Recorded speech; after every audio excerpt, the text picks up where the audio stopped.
Hello friends, स्वागत है आपका अफसर बनने की राह में। तो हम सामान्य विज्ञान की 1000 प्रश्नों की सीरीज कर रहे थे। इसी सीरीज को आगे बढ़ाते हुए आज हमारा पार्ट 6 है।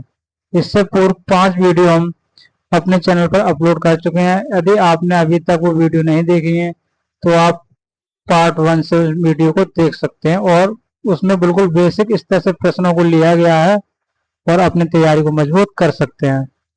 आज की क्लास से हमने थोड़ा बदलाव किया। आज की क्लास से हमने एक ही टॉपिक से प्रश्न उठाए हैं। जैसे फिजिक्स के 20 प्रश्न एक ही टॉपिक से हैं। चैप्टर के स्टार्टिंग में प्रश्न शुरू करने से पहले उस टॉपिक के बारे में आपको एक शॉर्ट समरी दी जाएगी जिससे आपका कंसेप्ट क्लियर हो जाए। उसके बाद हम प्रश्न देखेंगे। तो चलिए बिना समय बर्बाद करते हुए चलते हैं आज की क्लास की ओर। आज फिजिक्स की में हम देखने वाले हैं विद्युत और चुंबकत्व। इससे संबंधित हम 20 प्रश्न देखेंगे, लेकिन समझ लेते हैं पहले ये है क्या।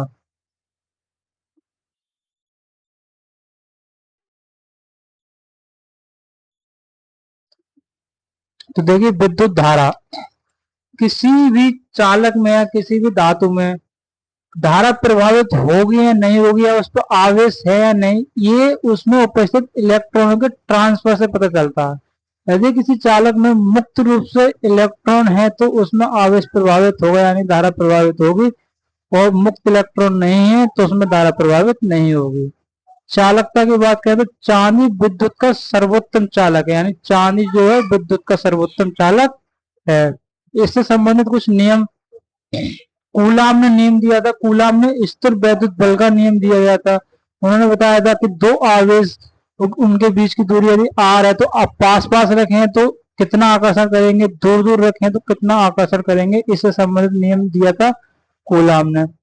ओम का नियम ओम ने नियम दिया था। उन्होंने बताया था किसी वस्तु का विभवांतर उसके उसमें उपस्थित धारा के समानुपाती होता है। तो ये ओम का नियम है। आगे आने वाली क्लास में हम इनसे संबंधित प्रश्नों को करेंगे।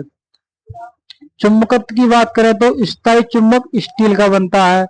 नमन कोण इक्वेटर यानी भूमध्य रेखा पर 0 डिग्री तथा ध्रुवों पर 90 डिग्री होता है। इससे संबंधित कुछ नियम उपकरण है, जैसे डायनामो। डायनामो द्वारा यांत्रिक ऊर्जा को विद्युत ऊर्जा में परिवर्तित किया जाता है। ट्रांसफर एसी वोल्टेज को बदलता है।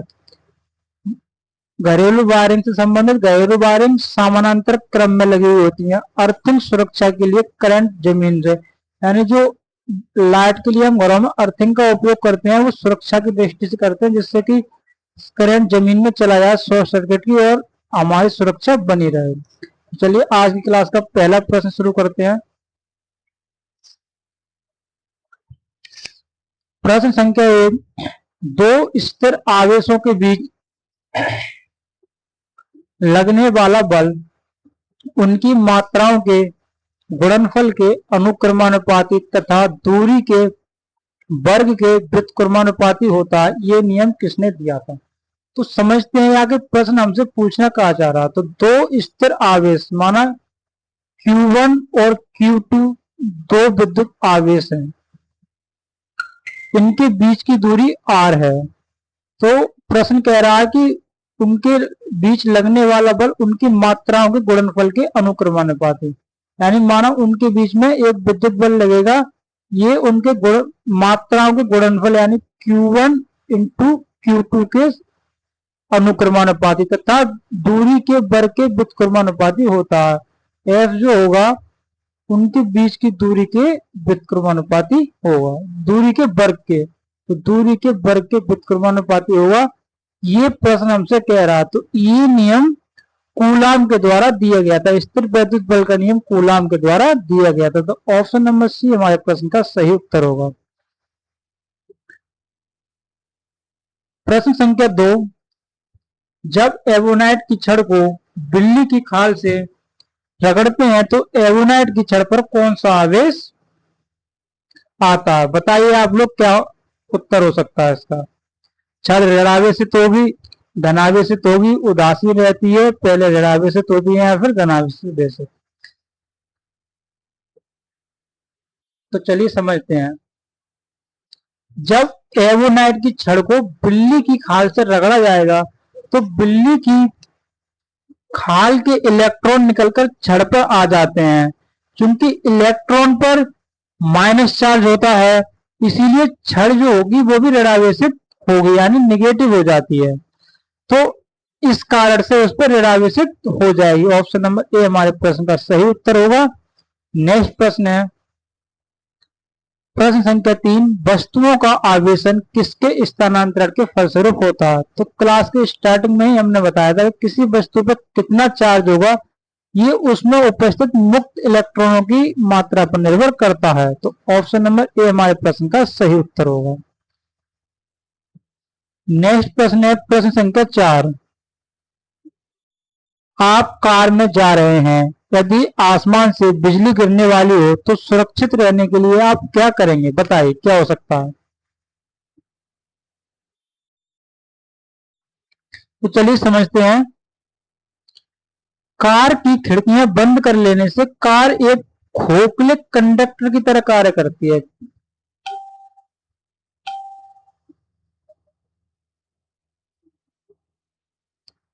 साइंस यानी कि विज्ञान कहता है कि जब बिजली गिरेगी तो वह कार की बाहरी मेटल यानी बॉडी से होती हुई सीधे जमीन में चली जाएगी, जिससे कि अंदर बैठे व्यक्ति को एक भी झटका नहीं लगेगा। इसको साइंस की भाषा में फेराडे केज के नाम से भी जाना जाता है, यानी ये जो प्रक्रिया है इसको फेराडे केज कहा जाता है। तो याद रखिएगा, ऐसी स्थिति में कार की खिड़कियां बंद कर लेंगे। ऑप्शन ए हमारे प्रश्न का सही उत्तर होगा। नेक्स्ट प्रश्न है प्रश्न संख्या 5, धातुओं में बिजली आसानी से क्यों बहती है। धातुएं विद्युत की सुचालक क्यों होती हैं, यानी जितनी भी धातुएं होती हैं जैसे लोहा हुआ, एल्यूमिनियम हुई, तांबा हुआ, वे सब विद्युत के सुचालक हैं। तो ये क्यों होते हैं, ये हमसे प्रश्न पूछना चाह रहा है। तो ऑप्शन नंबर ए, उनमें मुक्त इलेक्ट्रॉन होते हैं। अभी हमने बताया था किसी वस्तु में चार्ज आएगा, धारा बहेगी या नहीं बहेगी वो उसमें उपस्थित मुक्त इलेक्ट्रॉनों पर निर्भर करता है। तो धातुओं में मुक्त इलेक्ट्रॉन होते हैं, इसीलिए उनमें करंट आसानी से बहती है, इसीलिए वे विद्युत की सुचालक होती हैं। प्रश्न संख्या 6, निम्नलिखित में से कौन सर्वोत्तम विद्युत चालक है, यानी कि विद्युत का वेस्ट कंडक्टर क्या है। तांबा, लोहा, एल्यूमिनियम, चांदी। तो ऑप्शन नंबर डी हमारे प्रश्न का सही उत्तर होगा। चांदी विद्युत का सर्वोत्तम चालक है, उसके अलावा तांबा, एल्यूमिनियम भी विद्युत के अच्छे कंडक्टर हैं। प्रश्न संख्या 7, ऐसे पदार्थ जिनमें सामान्य अवस्था में मुक्त इलेक्ट्रॉन नहीं होते लेकिन विशेष परिस्थितियों जैसे उच्च ताप या अशुद्धि मिलाने पर मुक्त इलेक्ट्रॉन प्राप्त किए जा सकते हैं, ये क्या कहलाते हैं। तो प्रश्न कहना चाह रहा है कि सामान्य अवस्था में तो उनमें मुक्त इलेक्ट्रॉन नहीं होते हैं, यानी कि उनमें धारा प्रभावित नहीं होगी, लेकिन कुछ परिस्थिति जैसे अगर उसका तापमान उच्च कर दिया जाए या उसमें कुछ अशुद्धि मिला दी जाए तो उसमें मुक्त इलेक्ट्रॉन प्राप्त किए जा सकते हैं, यानी कि उनमें धारा प्रभावित हो सकती है। तो ऐसे पदार्थों को हम अर्धचालक पदार्थ कहा जाता है। ऑप्शन नंबर डी हमारे प्रश्न का सही उत्तर होगा। प्रश्न संख्या 8, तापमान बढ़ाने पर चालक पदार्थों के वैद्युत प्रतिरोध और वैद्युत चालकता पर क्या प्रभाव पड़ता है। तो देखिएगा, सही आंसर है ऑप्शन नंबर ए, वैद्युत प्रतिरोध बढ़ता है जबकि वैद्युत चालकता घटती है। समझते हैं ऐसा क्यों होता है। जब आप किसी धातु के तार को गर्म करेंगे, यानी कोई धातु है उसके तार को गर्म करने पर गर्म किया जाता है तो उसके अंदर के परमाणु कंपन करने लगते हैं, जिससे निकलने वाले इलेक्ट्रॉनों को आगे बढ़ने में दिक्कत होती है, यानी प्रतिरोध बढ़ जाता है। और जब रुकावट बढ़ेगी तो करंट कम बढ़ेगा, यानी प्रतिरोध बढ़ेगा, रुकावट बढ़ेगी तो करंट का मार्ग प्रतिबाधित होगा तो उसमें करंट कम बढ़ेगा, यानी कि उसकी चालकता घटती है। इसीलिए ऑप्शन नंबर ए हमारे प्रश्न का सही उत्तर होगा। प्रश्न संख्या 9, प्रत्यावर्ती धारा को डिस्ट धारा यानी एसी को डीसी में बदलने वाले उपकरण को क्या कहा जाता है, यानी रेक्टिफायर एसी करंट को डीसी में परिवर्तित करता है, जबकि इसके विपरीत इन्वर्टर द्वारा सामान्यतः हम घरों में जो इन्वर्टर उपयोग करते हैं उसको डीसी करंट, वो डीसी करंट को एसी में परिवर्तित करता है। तो दो प्रश्न आपको याद रखना है।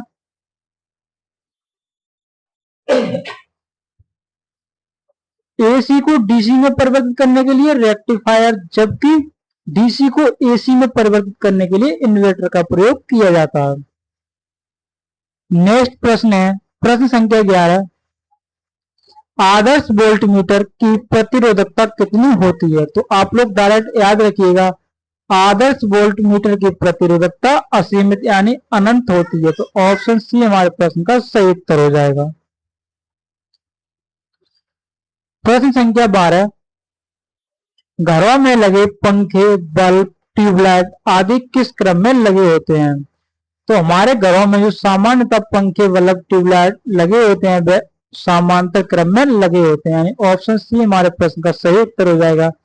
जैसे आपने देखा होगा, यदि घरों में बल्ब शॉर्ट हो जाए, बल्ब खराब हो जाए तो आपका पंखा चलता रहता है। यदि ये श्रेणी क्रम में लगे हुए होते तो जैसे आप लोगों ने देखा होगा दीपावली की पर जो झालरें प्रयोग की जाती हैं आती हैं घरों में, उसमें एक मास्टर बल्ब होता है। यदि उनमें मास्टर बल्ब से अन्य सभी बल्ब श्रेणी क्रम में लगे हुए होते हैं, मास्टर बल्ब यदि खराब हो जाए तो झालर में अन्य सभी बल्ब काम करना बंद कर देते हैं, तो वो श्रेणी क्रम होता है। तो इसीलिए हमारे घरों में समांतर क्रम का प्रयोग किया जाता है। ऑप्शन सी हमारे प्रश्न का सही उत्तर होगा।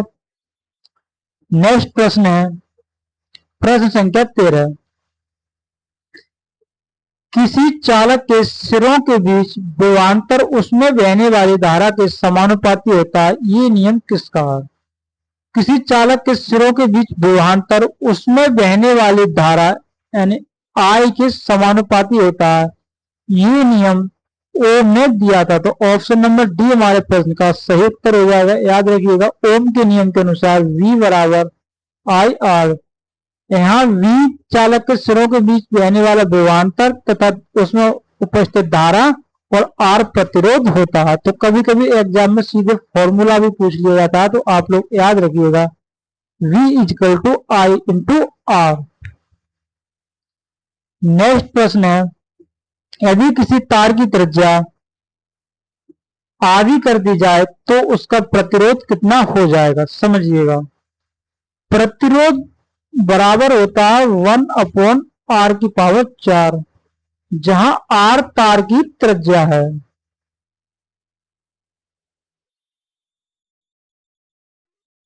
अब माना त्रिज्या को आधा कर दिया जाए यानी r/2 कर दिया जाए, इसकी घात कितनी होगी? 4, इक्वल टू 1/r की घात 4 और 2 की घात 4 हम करेंगे तो कितना आएगा? 16। 16 ऊपर पहुंच जाएगा तो r equal to 16 into 1/r। तो त्रिज्या आधी करने पर उसका प्रतिरोध कितने गुना बढ़ गया? यानी कि 16 गुना। तो ऑप्शन नंबर डी हमारे प्रश्न का सही उत्तर होगा, यानी कि उसका प्रतिरोध 16 गुना हो जाएगा। इस तरह के प्रश्न आप ये फॉर्मूला याद रखिएगा। अगर आपसे कुछ भी पूछा जाए, त्रिज्या 2 गुनी कर दी जाए, आधी कर दी जाए, तिहाई कर दी जाए, चौथाई कर दी जाए, तो उसके प्रतिरोध पर क्या प्रभाव पड़ेगा आप दिए हुए फॉर्मूले में मान रखकर ज्ञात कर सकते हैं। नेक्स्ट प्रश्न है हमारा प्रश्न संख्या 15, स्थायी चुंबक किस पदार्थ से बनाए जाते हैं? तो स्थायी चुंबक बनाने के लिए इस्पात का प्रयोग किया जाता है, यानी ऑप्शन नंबर बी हमारे प्रश्न का सही उत्तर होगा। प्रश्न संख्या 16, मुक्त रूप से लटकी हुई चुंबकीय सुई का अक्ष भौगोलिक अक्ष के साथ कितने डिग्री का कोण बनाता है? तो समझिएगा फ्रेंड, जब आप किसी सुई को धागे में बांधकर या किसी चुंबक को धागे में बांधकर पृथ्वी पर स्वतंत्र रूप से लटकाते हैं, तो स्वतंत्र रूप से लटकी हुई चुंबक उत्तर या दक्षिण दिशा में की ओर प्रभावित होती है, यानी उत्तर या दक्षिण दिशा में ही जाती है। तो पृथ्वी का वास्तविक उत्तरी और दक्षिणी अक्ष जब और पृथ्वी के चुंबकीय उत्तरी और दक्षिणी अक्ष तो मतलब बिल्कुल सीधे ना होकर थोड़े तिरछे हैं, यानी कि वे 18 डिग्री के कोण पर आपस में झुके हुए हैं। तो ऑप्शन नंबर सी हमारे प्रश्न का सही उत्तर होगा। याद रखिएगा, चुंबकीय सुई का अक्ष भौगोलिक अक्ष के साथ 18 डिग्री का कोण बनाता है। प्रश्न संख्या 17, विषुवत रेखा पर नमन कोण का मान कितना होता है? तो विषुवत रेखा पर पूछा जाए यानी इक्वेटर पर नमन कोण का मान 0 डिग्री, जबकि पोल यानी ध्रुव पर नमन कोण का मान 90 डिग्री होता है। तो आप डायरेक्ट याद रखिएगा, तो ऑप्शन नंबर ए हमारे प्रश्न का सही उत्तर होगा। प्रश्न संख्या 18, डायनोमो विद्युत जनित यानी कि जनरेटर का मुख्य काम क्या होता है? तो आपने शादी ब्याह में देखा होगा, जो जनरेटर प्रयोग किया जाता है, पहले उसमें हैंडल की मदद से उसको चलाया जाता है, यानी कि यांत्रिक कार्य किया जा रहा है। हैंडल की मदद से उसको घुमाया जाता है, यानी यांत्रिक कार्य किया गया। उसके बाद वह विद्युत जनरेट करता है। तो विद्युत ऊर्जा को यानी यांत्रिक ऊर्जा को विद्युत ऊर्जा में बदलने का कार्य कौन करता है? तो जनरेटर के द्वारा किया जाता है। तो ऑप्शन नंबर बी हमारे प्रश्न का सही उत्तर है, यांत्रिक ऊर्जा को विद्युत ऊर्जा में बदलना। जबकि इसके ठीक विपरीत विद्युत ऊर्जा को यांत्रिक ऊर्जा में बदलने का कार्य मोटर के द्वारा किया जाता है।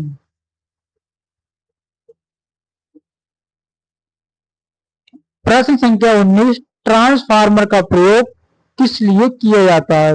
तो याद रखिएगा, ट्रांसफार्मर का प्रयोग सिर्फ एसी वोल्टता को घटाने और बढ़ाने में किया जाता है। ट्रांसफार्मर सिर्फ एसी वोल्टेज पर कार्य करता है। तो ऑप्शन नंबर ए हमारे प्रश्न का सही उत्तर होगा। डीसी को एसी में बदलने का कार्य इन्वर्टर के द्वारा और एसी को डीसी में परिवर्तित करने का कार्य रेक्टिफायर के द्वारा किया जाता है। प्रश्न संख्या 20,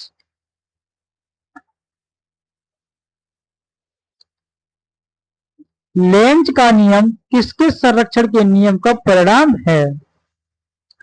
तो ऑप्शन नंबर सी, ऊर्जा संरक्षण, ये हमारे प्रश्न का सही उत्तर होगा। लेंज का नियम क्या है समझते हैं। इस नियम के अनुसार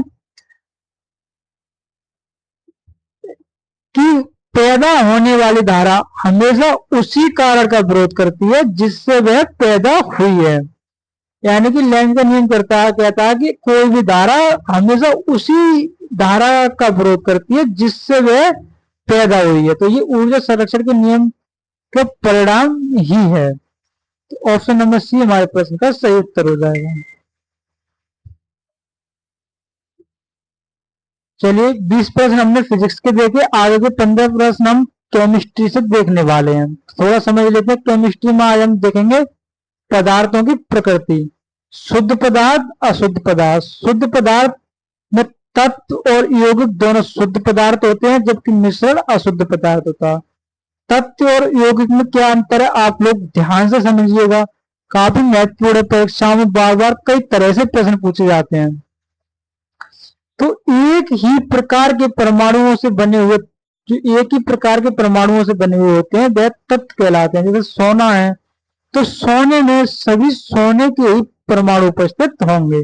सोडियम, हीरा, इस तरह के तत्व, ये एलिमेंट जो प्राकृतिक रूप में एक ही प्रकार के परमाणुओं से बने हुए होते हैं, एलिमेंट कहलाते हैं। यौगिक की बात करें, कंपाउंड, ये इनमें निश्चित अनुपात होता है, रासायनिक बंध से जुड़े होते हैं। अधिकतर जो आप केमिस्ट्री में पढ़ते हैं, जिनकी इतने भी रासायनिक सूत्र पढ़ते हैं, वो सारे के सारे यौगिक यानी कि कंपाउंड होते हैं। जैसे H2O, H2O में हाइड्रोजन और ऑक्सीजन का एक निश्चित अनुपात है और ये आपस में एक बंध के द्वारा जुड़े हुए हैं। इसी तरह ब्लीचिंग पाउडर यानी कि कैल्शियम ऑक्सीक्लोराइड, इसमें कैल्शियम और क्लोराइड एक निश्चित अनुपात में मिले हुए हैं और एक बंध के द्वारा जुड़े हुए हैं। मिश्रण की बात करें तो कोई निश्चित अनुपात नहीं होता है, यानी कि किसी भी चीज को पीसकर मिक्सकर किसी भी अनुपात में मिला दिया जाता है तो वह मिश्रण बन जाता है। जैसे हवा, हवा में बहुत सारी गैसें हैं, nitrogen, carbon dioxide, oxygen, argon, उनका कोई निश्चित प्रतिशत नहीं है। कोई कितने प्रतिशत, कार्बन 78% है, ऑक्सीजन 21% ही है, तो कोई निश्चित अनुपात नहीं है, ना ही कोई बंध बन रहा। तो ये इस प्रकार मिश्रण है। ऐसे बारूद मिश्रण दो प्रकार के होते हैं, सामांगी और विषमांगी। पदार्थ की अवस्था की बात करें तो पदार्थ की चार अवस्था होती है, ठोस, द्रव, गैस, प्लाज्मा। ठोस का निश्चित आकार और आयतन दोनों निश्चित होते हैं। द्रव में निश्चित आयतन परंतु आकार परिवर्तनीय होता है।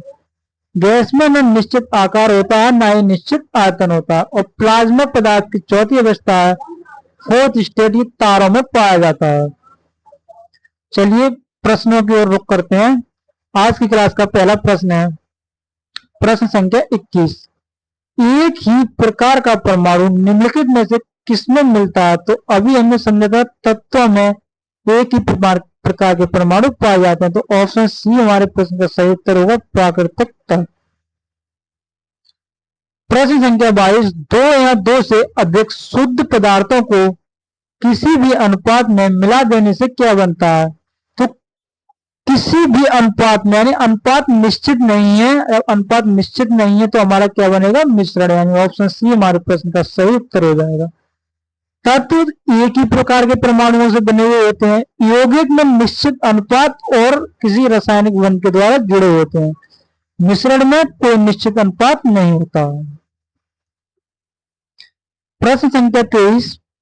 ऐसे तत्व जिनमें धातु और अधातु दोनों के गुण पाए जाते हैं वे क्या कहलाते हैं? तो ऑप्शन बी उपधातु हमारे प्रश्न का सही उत्तर होगा। प्रश्न संख्या 24। निम्नलिखित में से कौन सा पदार्थ प्रकृति में तीनों अवस्थाओं ठोस, द्रव और गैस में पाया जाता है? तो जल एक ऐसा पदार्थ है H2O जो प्रकृति में तीनों अवस्थाओं में, जैसे जल, बर्फ, और जल को गर्म करने पर वाष्प बन के उड़ जाता है, जल को ठंडा करने पर वह फ्रीज करने पर बर्फ भी बन जाता है। तो जल प्रकृति में तीनों अवस्थाओं में पाया जाता है। तो ऑप्शन ए हमारे प्रश्न का सही उत्तर होगा। प्रश्न संख्या 25। स्टेनलेस स्टील एक मिश्र धातु है जबकि वायु क्या है? तो देखिए, वायु में बहुत सारी गैस पाई जाती है, जैसे नाइट्रोजन लगभग 78%, ऑक्सीजन लगभग 21%, कार्बन डाइऑक्साइड, ऑर्गन,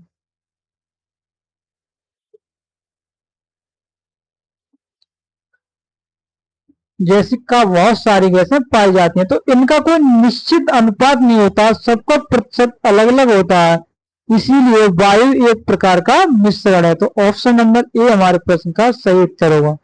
इन तीन चीजों को आप याद रखिएगा, कंफ्यूज मत होइएगा। तत्व एक ही प्रकार के परमाणुओं से बने हुए होते हैं, यौगिक निश्चित अनुपात, रासायनिक बंध, मिश्रण कोई निश्चित अनुपात नहीं। नेक्स्ट प्रश्न है हमारा, पदार्थ की चौथी अवस्था कौन सी होती है? तो अभी हमने पढ़ा था पदार्थ की चौथी अवस्था यानी कि प्लाज्मा होती है।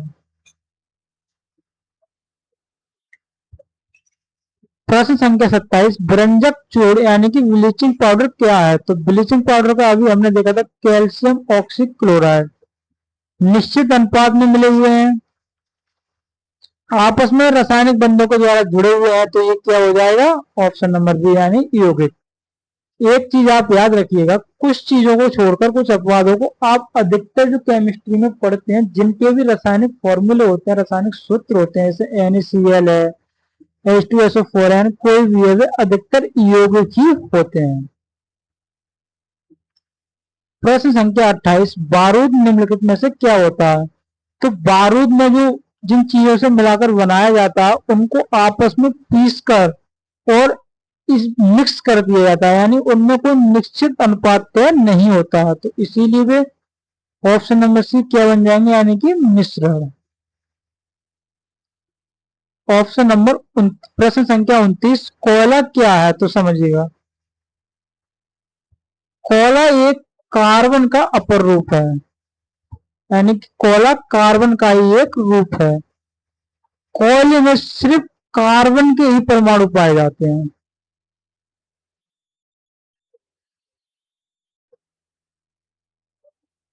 तो एक ही प्रकार के परमाणु पाए जाते हैं, तो ये क्या हो जाएगा?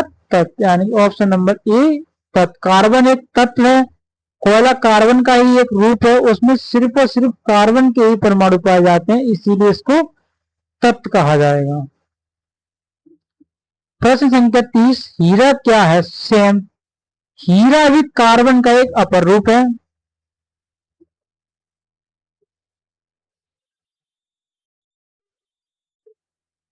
इसमें भी सिर्फ कार्बन के ही परमाणु पाए जाते हैं।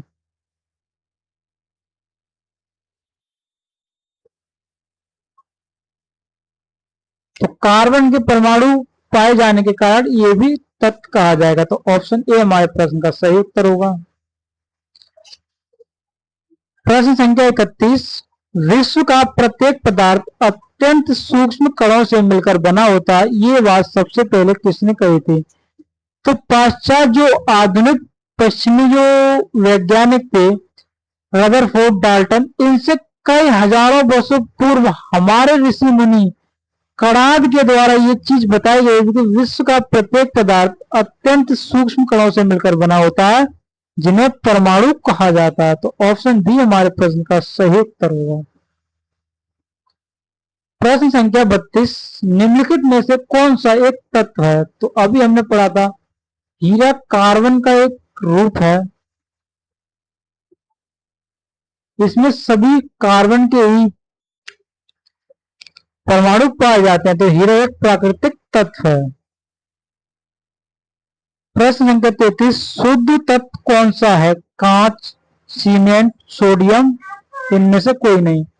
तो ऑप्शन सी हमारे प्रश्न का सही उत्तर होगा। सोडियम में सभी परमाणु सोडियम के ही होते हैं, यानी ये एक प्राकृतिक तत्व है।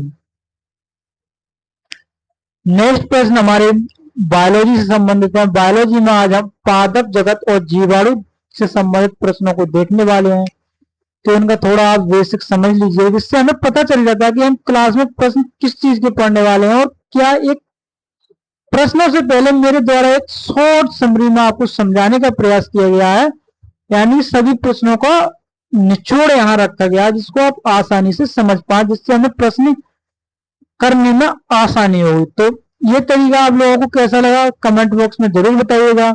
यदि क्लास में आप कुछ बदलाव चाहते हैं तो अपना कमेंट के माध्यम से बता सकते हैं।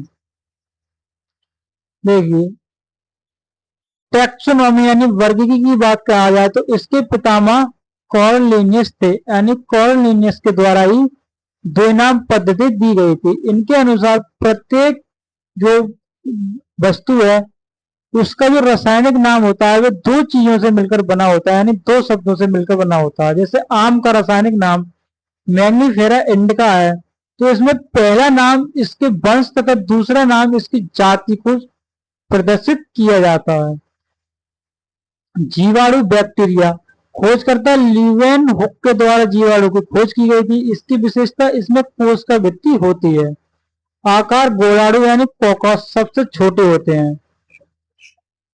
फायदे यानी बैक्टीरिया हमारे लिए फायदेमंद भी होते हैं और नुकसानदायक भी होते हैं। किस फायदे इनके क्या क्या होते हैं, किस रूप में हमें फायदे करते हैं? देखिए, दूध से दही बनने में लैक्टोबैसिलस बैक्टीरिया का प्रयोग किया जाता है, जो हमारे पेट के लिए काफी अच्छा होता है। दूसरा बैक्टीरिया राइजोबियम होता है, जो नाइट्रोजन फिक्सेशन यानी नाइट्रोजन स्थिरीकरण के लिए जाना जाता है। ये फलीदार पौधों की जड़ों में पाया जाता है, ये हमारे लिए फायदेमंद होता है। नुकसानदायक, जीवाणुओं के द्वारा मानव शरीर में अनेकों बीमारियां होती हैं, जैसे टीबी, हैजा, ये सब जीवाणुओं के कारण होती हैं, तो ये हानिकारक भी होते हैं हमारे लिए। प्रश्नों के माध्यम से समझते हैं। प्रश्न संख्या 34, निम्नलिखित में से किसे वर्गीकरण का पितामह फादर ऑफ टैक्सोनॉमी कहा जाता है? तो ऑप्शन सी हमारे प्रश्न का राइट उत्तर होगा, लीनियस। लीनियस को वर्गीकरण का पितामह कहा जाता है। अरस्तु को जीव विज्ञान और जंतु विज्ञान दोनों का पितामह कहा जाता है।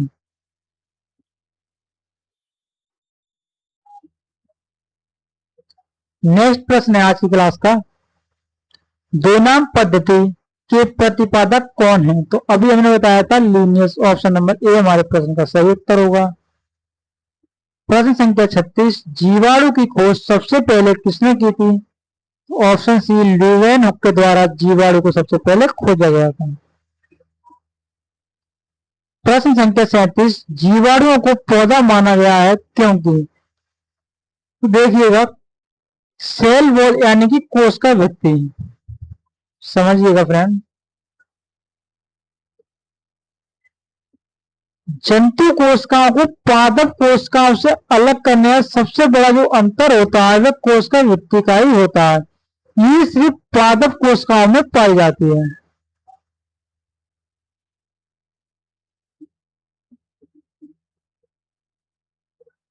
और जंतु कोशिकाओं में अनुपस्थित होती है।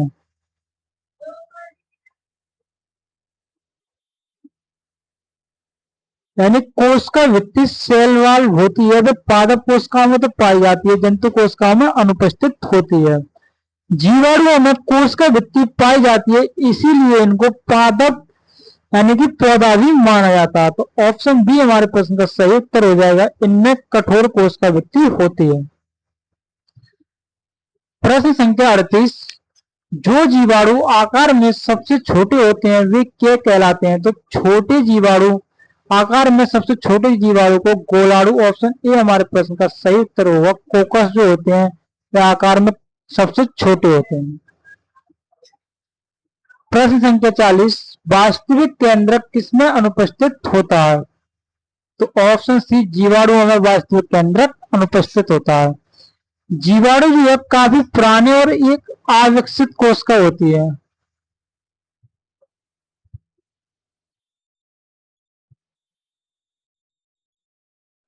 जीवाणुओं में अविकसित कोशिका पाई जाती है, यानी कि ये प्रोकैरियोटिक होते हैं, प्रोकैरियोटिक कोशिका पाई जाती है, अतः इनके डीएनए में केंद्रक अब्सेंट होता है। तो ऑप्शन बी हमारे प्रश्न का सही उत्तर होगा। नेक्स्ट प्रश्न है प्रश्न संख्या 41, निम्नलिखित में से कौन सा जीव सर्वाधिक संख्या में पाया जाता है? तो पृथ्वी पर जीवाणु सर्वाधिक संख्या में पाए जाते हैं, तो याद रखिएगा। प्रश्न संख्या 42, मानव की आंत ह्यूमन इंटेस्टाइन में पाया जाने वाला मुख्य जीवाणु कौन सा होता है? तो ऑप्शन बी हमारे प्रश्न का सही उत्तर होगा। इसको शॉर्ट में ई कॉली के नाम से भी जाना जाता है। ये हमारी आंत का मित्र बैक्टीरिया है, यानी ये हमारे लिए अच्छा होता है। नेक्स्ट प्रश्न है प्रश्न संख्या 43, तपेदिक टीबी पैदा करने वाला जीवाणु कौन सा होता है? तो तपेदिक टीबी जो है बैक्टीरिया के द्वारा उत्पन्न रोग है, ये माइकोबैक्टीरियम के द्वारा होता है। तो ऑप्शन बी हमारे प्रश्न का सही उत्तर होगा। सालों में सल्मोनेला, सल्मोनेला जो है इसके कारण टाइफाइड रोग होता है।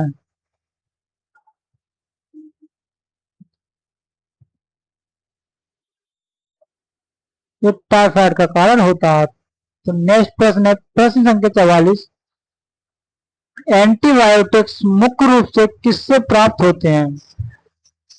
तो हमारे शरीर में कोई बीमारी होने पर डॉक्टर द्वारा अमूमन एंटीबायोटिक्स दी जाती है। तो एंटीबायोटिक्स का काम शरीर के हानिकारक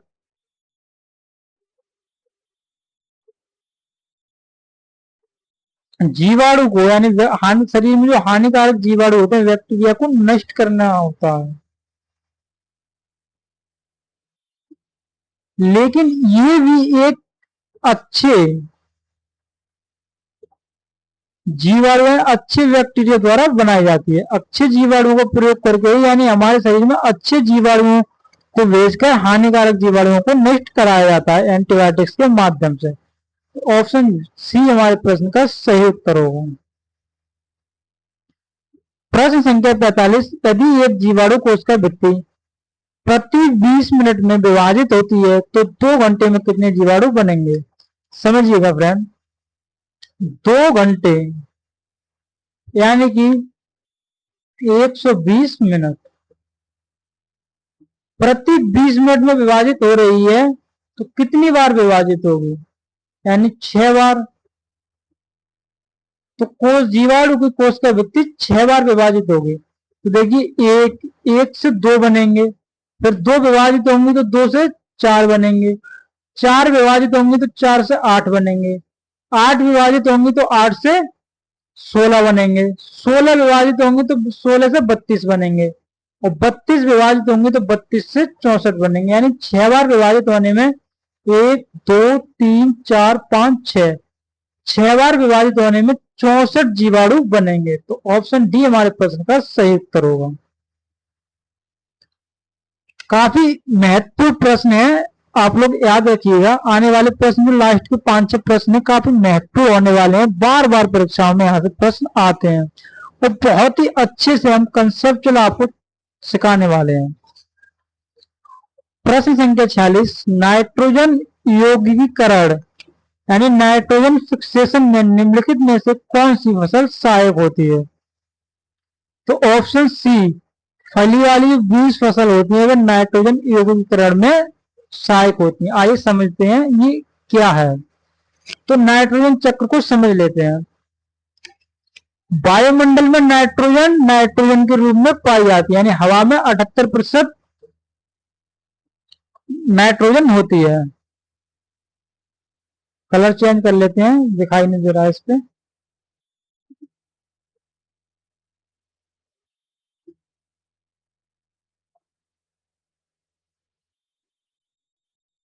तो समझिएगा, पौधे नाइट्रोजन को सीधे नाइट्रोजन के रूप में ग्रहण नहीं करते हैं, वह नाइट्रेट के रूप में सीधे ग्रहण करते हैं। तो वायुमंडल की नाइट्रोजन को नाइट्रेट में कैसे परिवर्तित किया जाता है, इसी को नाइट्रोजन चक्र कहा जाता है, नाइट्रोजन साइकिल समझते हैं।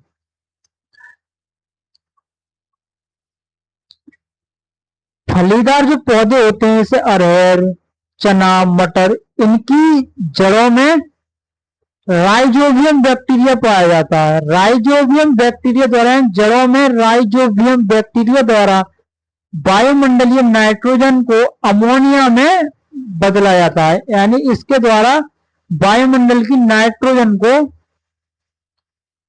NH3 यानी अमोनिया में बदला जाता है राइजोबियम बैक्टीरिया के द्वारा। मिट्टी में मौजूद अन्य बैक्टीरिया अमोनिया को नाइट्रेट में बदलते हैं, यानी मिट्टी में अन्य बैक्टीरिया भी कुछ मौजूद होते हैं जिनके द्वारा अमोनिया को नाइट्रेट में बदला जाता है। तो ये नाइट्रोजन का वो रूप है जिसे पौधे आसानी से पी सकते हैं, यानी कि वायुमंडल में नाइट्रोजन पाया जाता है, नाइट्रोजन को पौधे सीधा ग्रहण नहीं कर सकते, उनको पौधों को ग्रहण करने के लिए नाइट्रेट की आवश्यकता होती है। तो राइजोबियम द्वारा नाइट्रोजन को अमोनिया में परिवर्तित किया जाता है, फिर कुछ अन्य बैक्टीरिया के द्वारा अमोनिया को नाइट्रेट में परिवर्तित किया जाता है। तो ये एक पूरा नाइट्रोजन चक्र होता है। ये नाइट्रोजन का वह रूप है जिसको पौधे ग्रहण कर सकते हैं। पौधे नाइट्रेट को अपनी जड़ों द्वारा अवशोषित करते हैं, जिससे पौधों को प्रोटीन, क्लोरोफिल का निर्माण होता है जो उनकी ग्रोथ के लिए आवश्यक होता है।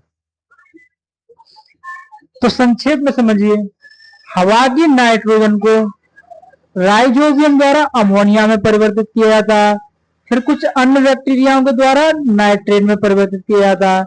नाइट्रेट को पौधों की जड़ों द्वारा अवशोषित किया जाता है और इससे पौधों को प्रोटीन और क्लोरोफिल मिलता है जो कि उनकी ग्रोथ के लिए फायदेमंद होता है। तो ये पूरा नाइट्रोजन चक्र आप लोग अच्छे से समझ गए होंगे। चलिए प्रश्न देखते हैं। नाइट्रोजन स्थिरीकरण में लैग हीमोग्लोबिन का क्या काम होता है? तो अभी हमने समझा था कि नाइट्रोजन चक्र में राइजोबियम बैक्टीरिया द्वारा नाइट्रोजन को नाइट्रेट में परिवर्तित किया जाता है। तो इसको कार्य करने के लिए ऑक्सीजन मुक्त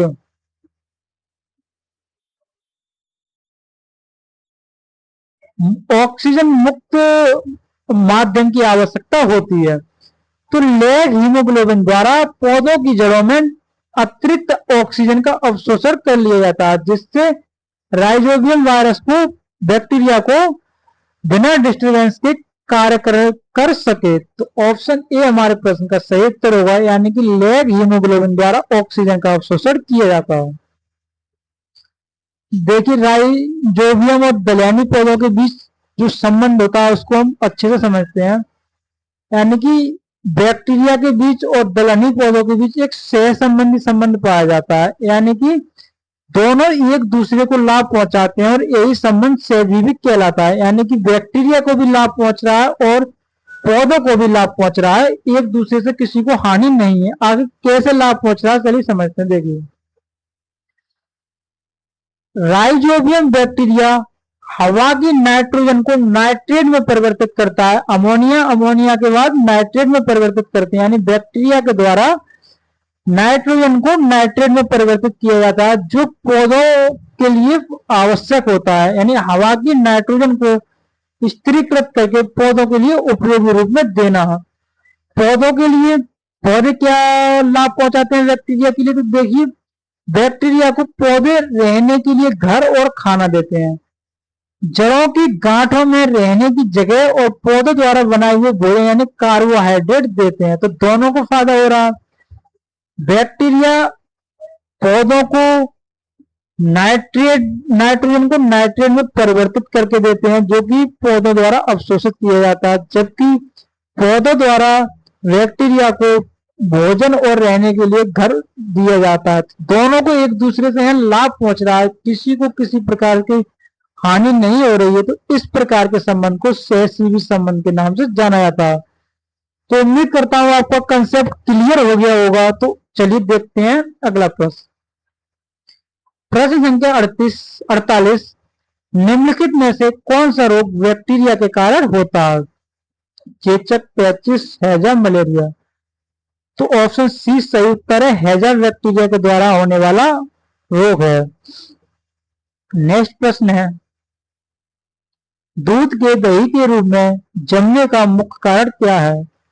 तो देखिए दूध में थोड़ा सा दही मिलाने पर दही में लाखों की संख्या में लैक्टोबैसिलस उपस्थित होते हैं, जो दूध में सक्रिय हो जाते हैं और दूध को दही में परिवर्तित कर देते हैं। तो ऑप्शन सी हमारे प्रश्न का सही उत्तर होगा। प्रश्न संख्या 50, दलहनी फसलों के पौधों की जड़ों में कौन सा जीवाणु निवास करता है? तो ऑप्शन सी हमारे प्रश्न का सही उत्तर है, राइजोबियम। तो ये रही आज की क्लास। आज की क्लास में हमने 50 प्रश्न और 50 प्रश्नों का जो समरी थी, शॉर्ट समरी के माध्यम से हमने अच्छे से कंसेप्ट क्लियर किए हैं। तो क्लास पसंद आई हो तो वीडियो को लाइक करें और नेक्स्ट पार्ट के लिए चैनल को सब्सक्राइब करना ना भूलें। चलिए मिलते हैं अगली क्लास में।